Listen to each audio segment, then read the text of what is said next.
फरमाते हैं कि मैं ना मजदूर लेने गया, बगदाद के चौक में मजदूर बैठे होते थे, तो मेरी उन मजदूरों में से ना एक नौजवान बच्चे पे नजर पड़ी।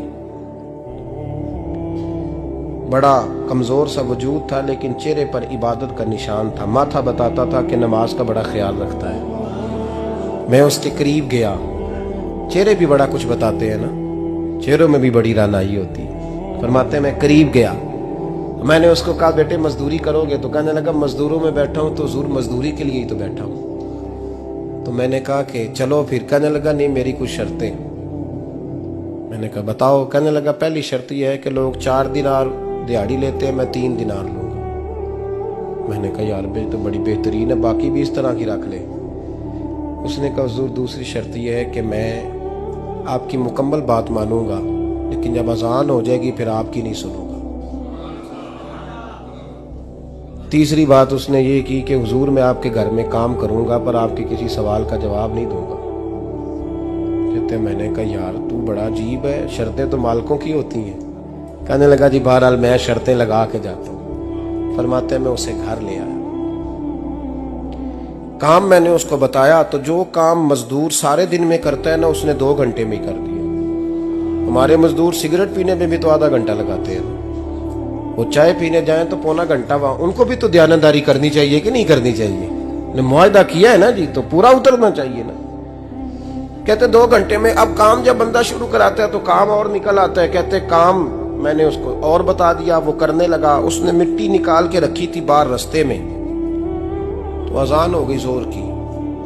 उसने वहीं कुदाल छोड़ी कही और चलने लगा। तो मेरा बेटा कहने लगा इसको जरा बराबर कर दो। कहने लगे चुप कर जा, तेरे बाप से बात हुई थी, जब अजान होती है तो मैं किसी और की नहीं सुनता, सिर्फ अल्लाह रसूल की सुनता हूँ। कहते हो मस्जिद चला गया, नमाज पढ़ के आया तो दोपहर का वक्त था। मेरी बीबी कहने लगी इसको को खाना खा ले। कहते हमने कहा खाना खा लो, तो कहने लगा मैंने रोजा रखा हुआ, रमजान भी नहीं था, नफली रोजा रखा हुआ। फरमाते हैं शाम हुई, मैंने 3 दिनार दिए, तो मैंने कहा तेरा नाम क्या है? कहने लगा मैंने आपसे कहा था मैं किसी सवाल का जवाब नहीं दूंगा। तो वो चला गया। अगले दिन मैं फिर लेने गया उसे, काम कुछ और निकल आए, तो लोगों ने बताया वो सिर्फ हफ्ते वाले दिन आता है। मैंने कहा क्यों? कहने लगे जी वो कहता है मेरा हफ्ते का खर्चा 3 दिनार है, जब 3 दिनार कमा लेता हूं तो बाकी सारा टाइम अल्लाह रसूल की जिक्र में गुजार दिया करता हूं। फरमाते हैं जी अगले हफ्ते मैं फिर लेने गया। मैंने पूरा हफ्ता इंतजार किया कि काम उसी से कराना है। मैं जब गया तो मैंने कहा चलो। कहने लगा मेरी शर्तें याद है ना? और मैंने कहा याद है भाई, साथ चल। फरमाते हैं काम कराया। 2-3 हफ्ते वो आता रहा। एक हफ्ते में गया तो लोगों ने कहा हुजूर आज नहीं आया। क्यों? कहने लगे बीमार हो गए। कहाँ घर है? कहने लगे बगदाद के कब्रिस्तान के पीछे जो कच्ची आबादी है उसमें रहता है।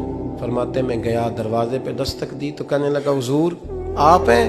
दरवाजा खुला है, आ जाइए। फरमाते हैं मैं अंदर गया तो मैंने कहा तुम्हें कैसे पता चला मैं आया हूँ? कहने लगा हुजूर अल्लाह वाले हो, आप नहीं आना था, वरना अमीर तो गरीबों का पता लेने कोई नहीं आते। कहते मैं करीब गया तो कहने लगा मैं आपका इंतजार कर रहा था, तेज बुखार है, तप रहा। जेब से कुछ पैसे निकाले। कहने लगा ये पैसे रखने। एक अंगूठी निकाली। कहने लगा हुजूर आज रात को मेरा इंतकाल हो जाएगा, इन पैसों का कफन खरीद के सुबह जनाजा पढ़ के मुझे दफन कर देना, और जब दफन करो तो ये अंगूठी लेके असर के बाद हारून रशीद के पास जाना। आप उसे कहना मैंने मिलना है, पर वो आपको टाइम नहीं देगा। आप उसको आवाज दीजिएगा कि तेरी एक अमानत है मेरे पास, फिर वो आपसे मिलेगा तो अंगूठी दे दे, फिर आप मेरी तरफ से फारिग हैं। हजरत फरमाने लगे तेरा नाम? और कहने लगा हुजूर वक्त थोड़ा है, आज रात मैंने जाना है, बड़ी लंबी माफी मांगनी है रब करीम से, अगर मुनासिब समझे तो मुझे अपने रब से तन्हाई कर दे। फरमाते हैं मैं आ गया, पर उसकी बातों ने मुझे सारी रात सोने नहीं दिया। फरमाते हैं सुबह बड़ी मुश्किल से सूरज निकला, मैं गया दरवाजे पे हाथ रखा तो दरवाजा खुला हुआ था। अंदर दाखिल हुआ तो खुशबुएं मेरा इस्तकबाल कर रही थी। जब चेहरे से कपड़ा हटाया तो उसका तो इंतकाल हो चुका। इंतकाल हो चुका है, ऐसे है जैसे किसी का दीदार करके सोया।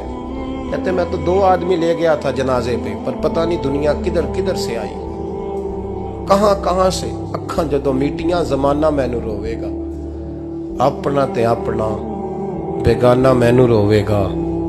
फरमाते हैं मैं तो 2 बंदे ले गया था, पर पता नहीं मखलूक कहां कहां से आई। जनाजा पड़ा, दफन किया। हारून रशीद के पास में असर के बाद गया, मैंने बुलाना चाहा पर बादशाह था, मेरी तरफ देखा ही नहीं। मैंने उसको कहा तेरी ये अमानत मेरे पास है। फरमाते हैं वो मुझे कोने पे ले गया, क्या बात है, कमरे में बुलाया, मैंने अंगूठी दी। हारून रशीद कहने अंगूठी वाला तो कहने लगा पे ले, कहते मैं तो वो लेट गया, तड़प।